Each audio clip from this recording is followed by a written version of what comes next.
गरीब की शादी। शशि की सौतेली माँ ने उसकी शादी की तो बड़े घर में, लेकिन पति कोई काम न करता। आप ससुर जी के साथ काम पर क्यों नहीं जाते? हाँ जाऊंगा, लेकिन कल से। आज जरा मैं दोस्तों के साथ घूमने जा रहा हूँ। शशि के 2 बच्चे होते हैं, लेकिन रमेश का हाल वैसा का वैसा ही रहता है। एक दिन, सुनिए ना, बच्चा रो रहा है, इसके दूध के लिए पैसे नहीं है। अरे तो पिताजी से ले लो ना। क्यों? अगर आप में कमाने की क्षमता नहीं थी तो शादी क्यों की? तभी घर आई बड़ी ननद बोल पड़ती है। आहा हा हा, तुम्हारी माँ को साफ साफ कह दिया था कि लड़का ना कमाता है ना कभी कमाएगा। हम 4 बहनें हैं इसका ख्याल रखने के लिए, और पिताजी का इतना सारा पैसा, तुम्हें किस चीज की कमी रखी है? लेकिन थोड़े ही सालों में तकदीर बदल जाती है। शशि का ससुराल गरीब हो जाता है। सब बिकने के बाद शशि अपने पति, बच्चे और सास के साथ किराए के मकान में आ जाती है। मैं कोई नौकरी करना चाहती हूँ दीदी। अरे इतने बड़े घर की बहू थी शशि, तुम नौकरी करोगी? नहीं नहीं नहीं नहीं। नहीं करूंगी तो घर कैसे चलेगा? बच्चों को भी तो पालना है ना। तभी शशि का भाई आ जाता है। शशि, ये ले राशन का सामान, किसी भी तरह की कोई भी जरूरत हो तो बताना। भाई, अब मैं नौकरी करूंगी। देख बहन, वैसे तो मैं तेरे साथ हूं, लेकिन हाँ, मैं ये भी चाहता हूं कि तू अपने पैरों पर खड़ी हो जा। शशि को एक प्ले स्कूल में छोटे बच्चों को संभालने की नौकरी मिल जाती है। एक दिन, शशि, मेरे स्कूल को अब तुम संभाल लो। मैं कुछ दिनों के लिए अपने बेटे के पास जा रही हूं।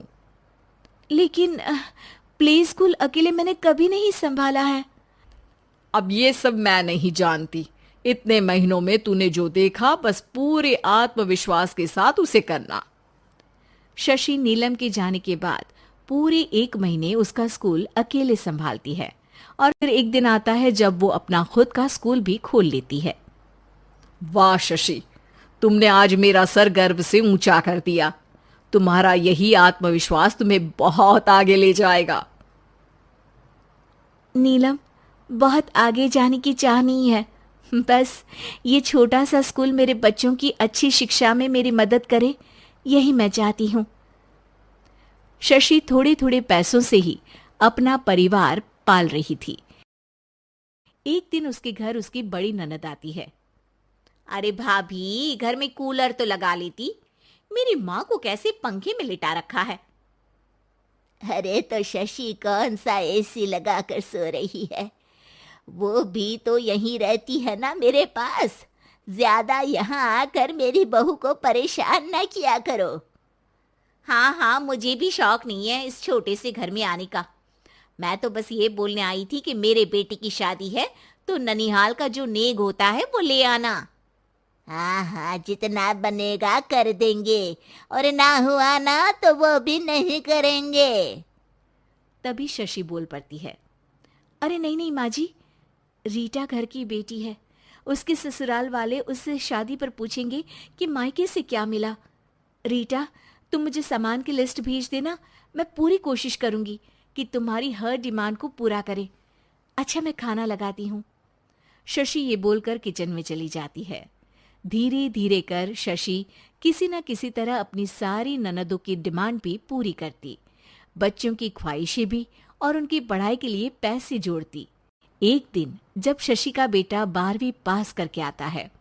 माँ, अब तुझे काम करने की जरूरत नहीं है, मैं अब कोई ना कोई नौकरी करके पढ़ाई भी साथ कर लिया करूंगा। शशि को लगता है कि बेटा और आगे पढ़ाई करे, लेकिन वक्त की मार के कारण वो बेटे को काम के लिए हाँ कर देती है। अब बेटा एक बैंक में चपरासी बन जाता है। लड़का देखने में तो बड़ा अच्छा है, अंग्रेजी भी पटर पटर बोलता है, फिर चपरासी क्यों? लड़का सारी बात मैनेजर को बता देता है। अच्छा, तो मैं तुझे एक मौका देता हूँ, तू यहाँ रहकर दूसरे डिपार्टमेंट का भी काम सीख। अगर तू किसी एक का भी काम अच्छे से सीख गया तो मैं तुझे यहाँ टेबल चेयर में बैठने वाली नौकरी दे दूंगा। लेकिन एक दिन शशि की ननद उसे फोन करती है। अरे भाभी, देखो मायका तो मेरा तुम लोगों से ही है। मैंने आपके बेटे और मेरे भतीजे प्रदीप के लिए यहाँ एक नौकरी देखी है, पूरे 5,000 मिलेंगे।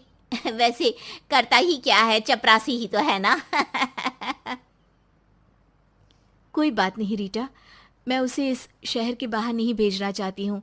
बाकी वो शाम को आएगा तो मैं पूछ लेती हूँ। वहीं प्रदीप मैनेजर की बात से खुश हो जाता है और मैनेजर के काम पर ही नजर रखने लगता है। वो उनकी तरह के पेपर पढ़ता, काम करता और आने वाले लोगों की बातें सुनता। एक दिन बैंक में ऑडिट वाले आते हैं। ये गलत है, पूरी बैलेंस शीट नहीं मिल रही है, कहीं ना कहीं गड़बड़ है। ए मैनेजर, क्या करते हो? बैंक के पैसों का हिसाब सही नहीं है। मैनेजर के पसीने छूट जाते हैं। तभी प्रदीप वहां जाता है। अब क्या मैं ये बैलेंस शीट देख सकता हूँ?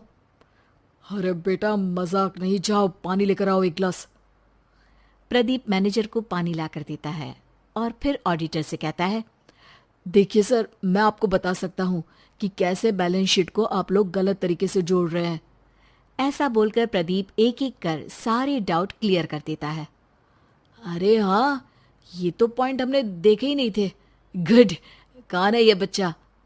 तभी मैनेजर बोल पड़ता है, अब हमारे यहाँ अकाउंट में नया आया है। ऑडिटर के जाने के बाद, वाह प्रदीप, आज तो तुमने मेरी नौकरी बचा ली। और आपने भी तो मेरी नई नौकरी लगा दी, अकाउंटेंट की। बस फिर क्या था, प्रदीप ने एक बार जो सफलता की सीढ़ी चढ़ी, बस चढ़ता ही चला जाता है। फिर एक दिन शशि की ननद, अरे भाभी कैसी हो? घर को तो बड़ा ही सुंदर चमका रखा है। अरे बेटी, कैसे आना हुआ? तू तो इस छोटे से घर में आना भी नहीं चाहती थी। कोई खास काम है क्या? अब हाँ, वो माँ, मेरा जो मजला बेटा है ना, वो अकाउंट से पढ़ाई कर रहा है, तो प्रदीप से बोलकर उसकी भी कहीं अच्छी नौकरी लगा दो ना। सास और शशि समझ जाते हैं कि कैसे पैसे आते ही लोगों के बात करने के तरीके से लेकर रिश्ते निभाने तक में बदलाव आ जाता है।